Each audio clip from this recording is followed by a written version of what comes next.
Brother asked a very good question, very important question, that he wants to know one thing which has been always in his mind. What is the definition of Allah in Islam?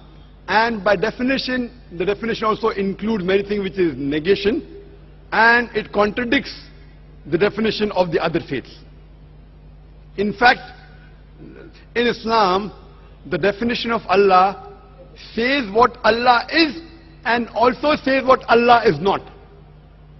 Besides knowing what God is, it is also important to know what God is not. So that if someone falsely claims that so-and-so is God, you can easily come to know this is a false claim. As far as the reply to what is the definition of Allah, the best reply that any Muslim can give you is from the Quran, from Surah Ikhlas, chapter number 112, verse number 1 to 4, which says, Kul huwallahu ahad. Say, He is Allah one and only. Allahu samad. Allah, the absolute and eternal. Lam yalid wa lam yulad. He begets not, nor is he begotten. Wa lam yakul lahu kufuwan ahad. There is nothing like him.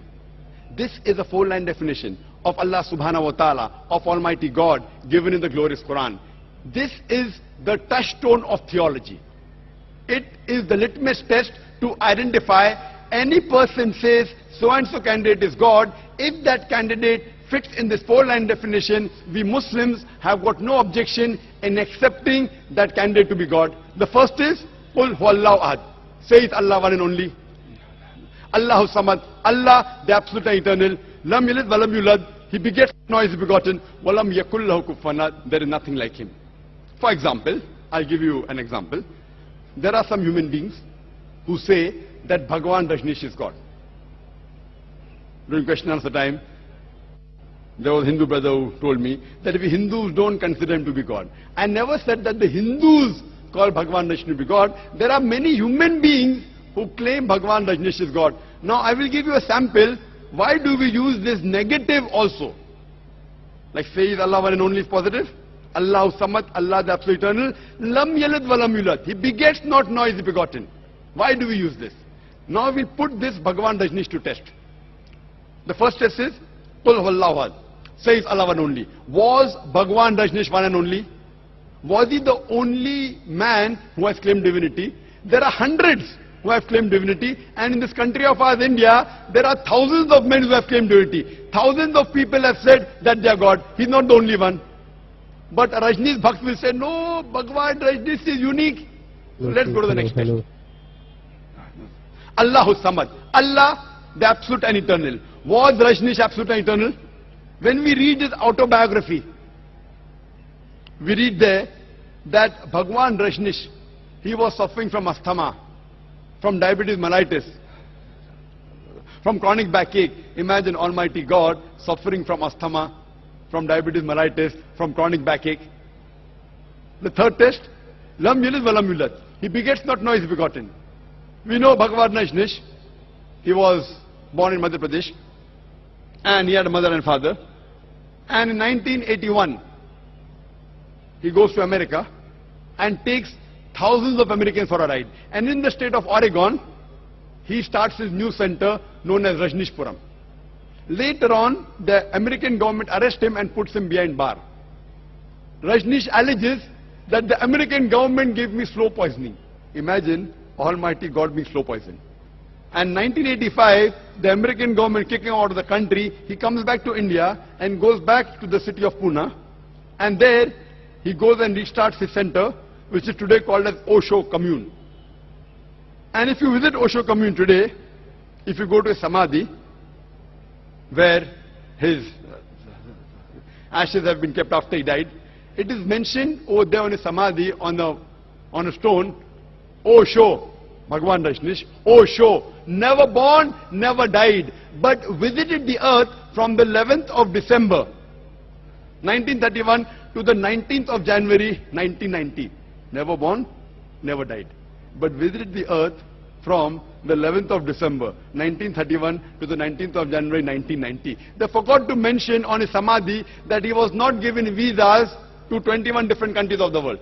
Imagine Almighty God coming on this earth to visit different countries and requires visas. And the last test, Walam yakul lahu kufuwan ahad, is so stringent that the moment you can compare God to anything in this world, He is not God. Walam yakul lahu kufuwan ahad. We know Bhagavan Rajneesh. He had a white beard. Like the human being, he had 2 eyes, 1 nose, 1 mouth, 2 hands. The moment you can compare God to anything in this world, he is not God. وَلَمْ يَكُنْ لَهُ كُفُوًا أَحَدٌ.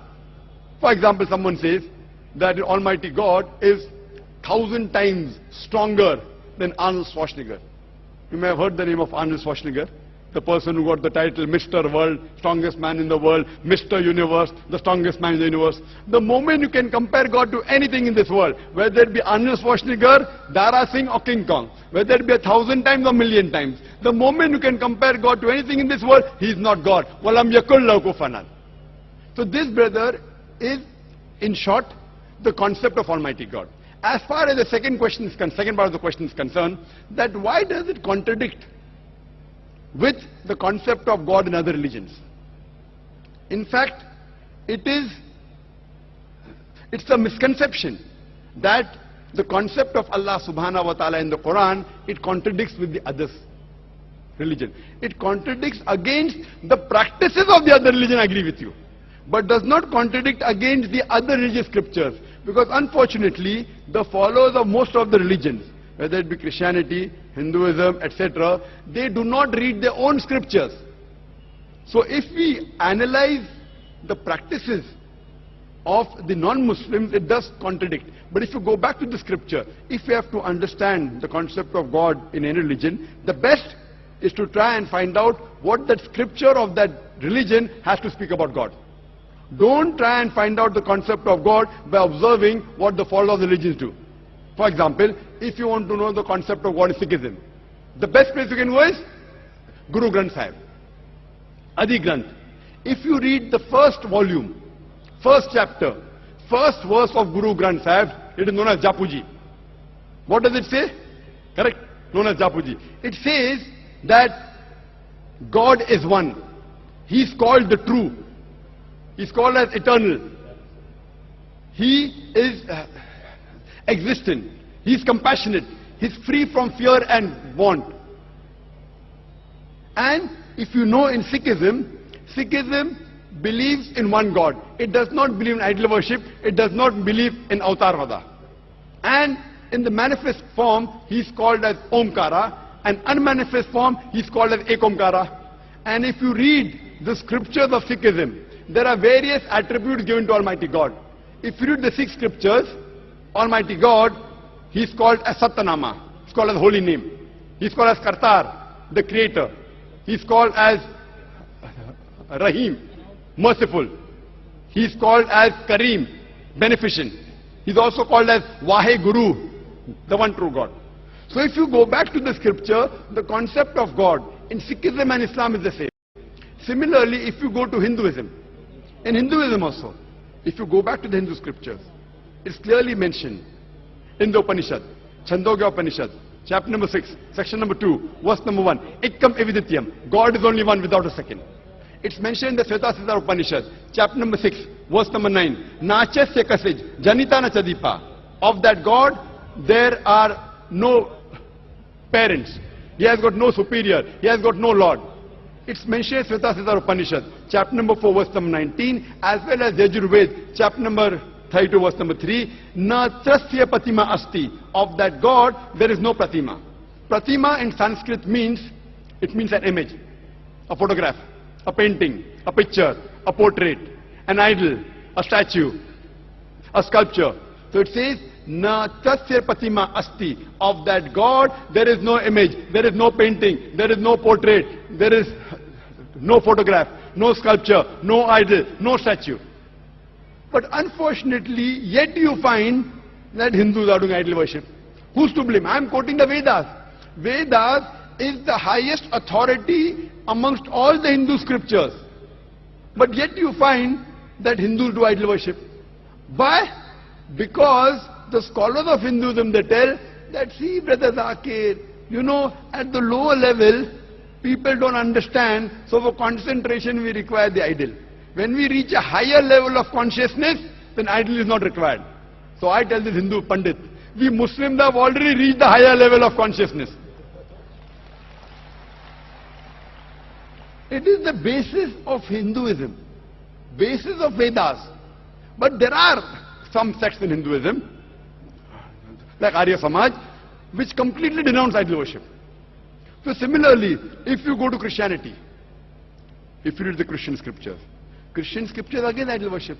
Yet you find that the Catholics, they make an image of God and they say Jesus Christ, peace be upon Almighty God.